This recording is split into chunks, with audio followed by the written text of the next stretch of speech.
ಬದುಕನ್ನು ಕೊಟ್ಟಾನಲ್ಲ ದೇವರು, ಇದನ್ನು ಹೆಂಗೆ ಬದುಕಬೇಕು, ಏನು ಮಾಡಿ ಈ ಬದುಕು, ಈ ಜೀವನದ ಋಣ, ಈ ಜಗತ್ತಿನ ಋಣ ನಾನು ತೀರಿಸಬೇಕು. ನಾನು ಈ ಭೂಮಿಗೆ ಬರಬೇಕಾದ್ರೆ ನಾ ಏನು ಮನೆ ಕಟ್ಟಿರಲಿಲ್ಲ, ಮಣ್ಣು ಮಾಡಿಲ್ಲ, ಕಲ್ಲು ಮಾಡಿಲ್ಲ, ನೀರು ಮಾಡಿಲ್ಲ, ಗಾಳಿ ಮಾಡಿಲ್ಲ. ನಾನು ಬರುವುದಕ್ಕಿಂತ ಮುಂಚೆನೆ ನಿಸರ್ಗ ನಾನು ಹುಟ್ಟಿ ಬೆಳೆದು ವಿಕಾಸ ಆಗಲಿಕ್ಕೆ ಏನೇನು ಬೇಕೋ ಅದೆಲ್ಲ ನಿರ್ಮಾಣ ಮಾಡಿಟ್ಟಿತ್ತಿಲ್ಲ. ನಾ ಏನೂ ಮಾಡಿಲ್ಲ, ಸುಮ್ಮನೆ ನಾ ಅಂತಿರ್ತೀನಿ ಅಷ್ಟ. ಹೊಲ ಮಾಡೀನಿ, ಮನೆ ಮಾಡೀನಿ, ಕಾಂಪ್ಲೆಕ್ಸ್ ಕಟ್ಸೀನಿ. ನಾ ಹೋದ ಮೇಲೆ ಇವು ಮಕ್ಕಳು ಹೆಂಗೆ ಮಾಡ್ತಾವೋ ಏನು ಮಾಡ್ತಾವ.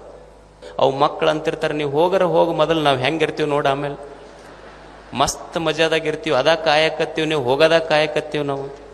ಈ ನಿಸರ್ಗಕ್ಕಾಗಿ ತಾನು ಹುಟ್ಟಿ ಬೆಳೆದು ವಿಕಾಸವಾಗುವ ಈ ಜಗತ್ತಿಗಾಗಿ ಮನುಷ್ಯ ಏನು ಕೊಟ್ಟಾನ ಹೇಳಿ. ಒಂದು ಕ್ಷಣ ತನ್ನ ಬದುಕಿನ ಪುಟಗಳನ್ನು ಒಂದು ಸಲ ಸಿಂಹಾವಲೋಕನ ಮಾಡಿದ್ರೆ ನಮಗನಿಸ್ತದೇನು, ನಾ ಏನು, what is my contribution to this nature, ನನ್ನ ಕೊಡುಗೆ ಏನಿದೆ ಹೇಳಿ ಈ ಜಗತ್ತಿಗೆ.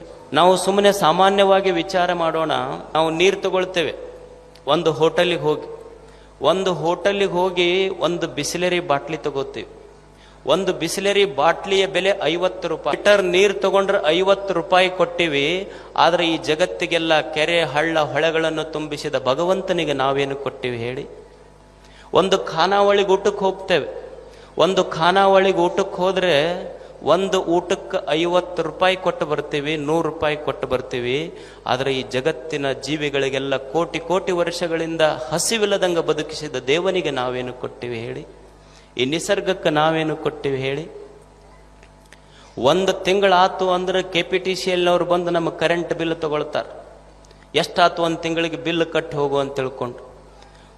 ವರ್ಷಗಳಿಂದ ಸೂರ್ಯ ಚಂದ್ರರಂಥ ಆರದ ದೀಪಗಳನ್ನು ಹಚ್ಚಿಟ್ಟ ದೇವರಿಗೆ ನಾವೇನು ಕೊಟ್ಟಿವಿ ಹೇಳಿ. ಬಿಲ್ ಕೇಳ್ಯಾನ ಏನು ದೇವರು? ನಾವು ದೇವರಿಗೆ ಬಿಲ್ ಕೊಡಬೇಕಾಗಿಲ್ಲ, ನಮ್ಮ ಸುಂದರವಾದ ದಿಲ್ ಕೊಟ್ಟರೆ ಸಾಕು, ಖುಷಿ ಆಗ್ತಾನಾತ ಅಷ್ಟೇ ದೇವರು. ಏನು ಕೊಟ್ಟಿವಿ ಹೇಳಿ ದೇವರಿಗೆ? ಈ ನಿಸರ್ಗಕ್ಕೆ ಮನುಷ್ಯ ಏನು ಕೊಟ್ಟಿದ್ದಾನೆ? ನಾವು ನಮ್ಮ ಸೈಕಲ್ ಇರ್ತದೆ, ಸೈಕಲ್ ಟ್ಯೂಬ್ ಪಂಚರ್ ಆತು ಅಂದ್ರೆ ಅದಕ್ಕೆ ಪಂಚರ್ ತಿದ್ದಿ ಹವಾ ಹಾಕೋನಿಗೆ 5 ರೂಪಾಯಿ ಕೊಟ್ಟು ಬರ್ತೀವೋ ಇಲ್ಲ ಹೇಳಿ. ಒಂದು ಸಾಮಾನ್ಯವಾದ ಸೈಕಲ್ ಟ್ಯೂಬ್ ಪಂಚರ್ ಆದರೆ ಪಂಚರ್ ತಿದ್ದಿ ಹವಾ ಹಾಕುವವನಿಗೆ 5 ರೂಪಾಯಿ ಕೊಟ್ಟು ಬರ್ತೀವಿ. ಈ ದೇಹ ಅನ್ನುವಂಥ ತೊಗಲಿನ ಒಂದು ಟ್ಯೂಬ್ನೊಳಗ ಹವಾ ತುಂಬಿ ಇದನ್ನು ಒಟ್ಟು ಪಂಚರ್ ಆಲಾರ್ದಂಗೆ ನೋಡ್ಕೊಂಡನಲ್ಲ, ಅವನಿಗೆ ನಾವೇನು ಕೊಟ್ಟಿವಿ ಹೇಳಿ? ಒಂದು ಕ್ಷಣ ವಿಚಾರ ಮಾಡಬೇಕಲ್ಲ ಮನುಷ್ಯ ಏನು ಜಗತ್ತಿಗೆ ಕೊಟ್ಟಿರುವುದು. ಅದಕ್ಕಾಗಿ ಮನುಷ್ಯ ಪುಣ್ಯ ಕಾರ್ಯಗಳನ್ನು ಮಾಡಬೇಕು.